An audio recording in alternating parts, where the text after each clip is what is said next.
Seagrass beds act as a vital nursery for many marine species all around the world. According to the Tampa Bay Estuary Program, here in Mobley Bay, just west of Tampa, we are at a 30-year historic low for seagrass coverage. But acreage maps only tell us where the grass is or isn't, not if it's still working.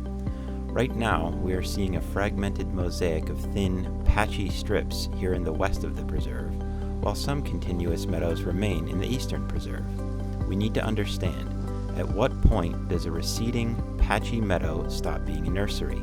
We simply don't know if these remaining fragments are still providing a biological home for our local species.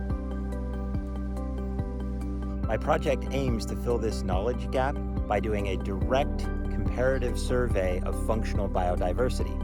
By using stereo RUV technology, I will be able to measure the abundance and the biodiversity of different species and communities within the patchier western seagrass beds and compare them to the more continuous and healthier seagrass beds we have here in the eastern part of the preserve.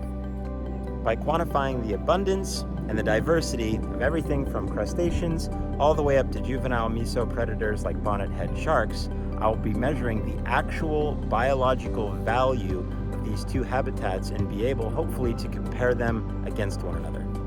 But this isn't just a data set, it's a tool for my community.